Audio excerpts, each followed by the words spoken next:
So guys अभी हम लोग आए थे केटीएम के शोरूम में, जैसा कि मैंने बताया था कि जो बाइक के आगे वाले ब्रेक पैड से आवाज़ आ रही थी और वो अंडर वैली मेरी उससे ब्रेकर से टकरा गई थी, तो उसी को चेक कराने आया है। अभी मैं आपको दिखाऊंगा कि क्या क्या उसमें इशू है। मैंने मैकेनिक को बता दिया है, अब वो चेक कर रहे हैं। बाकी अभी गाड़ी खड़ी है, धुलाई में गई है, तो मैं उसका भी कुछ क्लिप्स डाल दूंगा। देखते हैं उसका क्या सॉल्यूशन निकलता है या कोई सॉल्यूशन है भी कि नहीं। चलो अभी बताता हूँ आगे। मैंने गाड़ी खड़ी है सामने, उसका अभी होगा, नंबर आएगा उसका, फिर देखते हैं क्या बनता है, क्या ख़राब होता है। अभी यहाँ पे चेन ल्यूब क्लीन हो रहा है,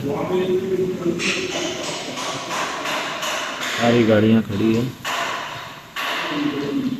ये धुला रही है हम लोग की गाड़ी। उसके बाद देखते हैं क्या होता है आगे, कैसे कैसे बनता है। यहाँ पे एक 390 खड़ी है, वो हेलमेट देखो भाई।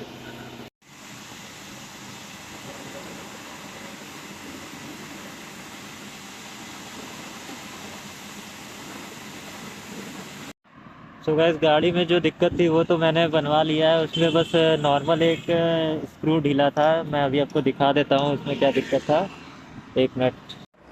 तो यहाँ पे जो ये वाला नट था वही ढीला था, ये वाला नट, उसको कसवा लिया है। बाकी जो ब्रेक पैड था उसमें कार्बन जम गया था, यहाँ ब्रेक पैड में कार्बन जो था वो जम गया था, इसके वजह से उसमें आवाज़ आ रहे थे, तो वो मैंने ब्रेक पैड खुलवा के साफ़ करवा लिया है। बाकी अब गाड़ी धुलवा उलवा लिया है, तो हम लोग निकल रहे हैं। देखते हैं, अगर राइड पे जाऊंगा तो वहाँ का कुछ ब्लॉग वगैरह बनाऊंगा। तो अभी गाड़ी भी फ्यूलिंग, पहले फ्यूलिंग करवाऊंगा, उसके बाद फिर निकलते हैं कहीं राइड पे, तो वीडियो बना के देखता हूँ।